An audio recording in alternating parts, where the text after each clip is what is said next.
Póngale. Dice, hey, ¿cómo te gusta a ti? Va.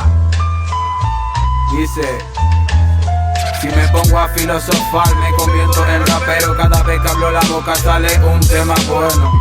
No sé cómo lo hago, no sé cómo me sale, pero solo sé que tengo las capacidades para hacerlo. Si me necesitan me acerco. Estoy harto de estar dentro de este puto circo. Y me fui fumando con eso que parte el pecho, mientras evaluaba lo que le había dicho. Me criticaban la música, parece reggaetón. Ahora los tengo a todos queriendo sonar como yo. No me digan que no. Ahora solo pueden recurrir a decir que soy un copión. Y a mí me suda la polla, hago lo que me nace y cago donde me place. No sé si tú me entiendes, no sé si tú me captas, o necesites que la gitana te eche las cartas. No es una ilusión, el que te habla de la calle vive dentro de una mansión. Y si algún día tiene un chavo porque le he hecho caso a tu patrón, yo soy mi propio jefe, no entro en discusión. Sacando oro de la pena que llevo dentro y no me frena. Pa' disfrutarlo más dámelo lento. Si tenemos frío nos acercamos al fuego. Que yo no entiendo de poetas, pero sí de quitarle la careta a todos esos fecas. Yo nada más sé cantarte la realidad. El día que te tenga que tirar no me corto en nombrar. Y pendientes de mis actos y mis hechos, solo me desean verme por el suelo. Ellos están hablando y no saben ni lo que dicen. Yo nada más que le cuento quién me hizo las cicatrices que yo tengo. Las cicatrices que yo tengo. Y no escribo ni siquiera en los cuadernos.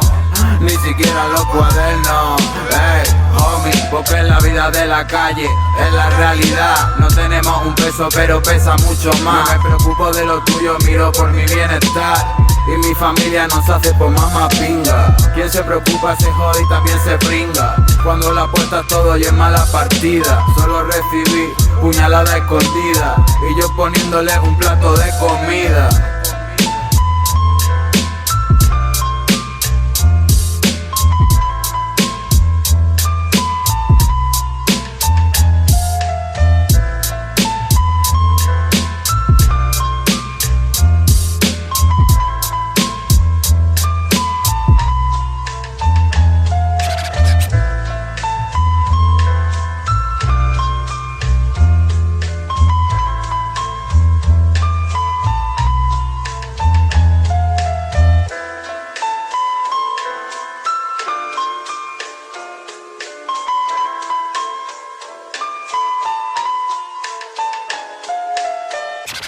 Lo diga a la cámara, dice Jayco J, los raperos de la Jayco calle. J, los raperos de la calle de... ¿Dónde? De aquí, De la Reina. De la Reina, yeah.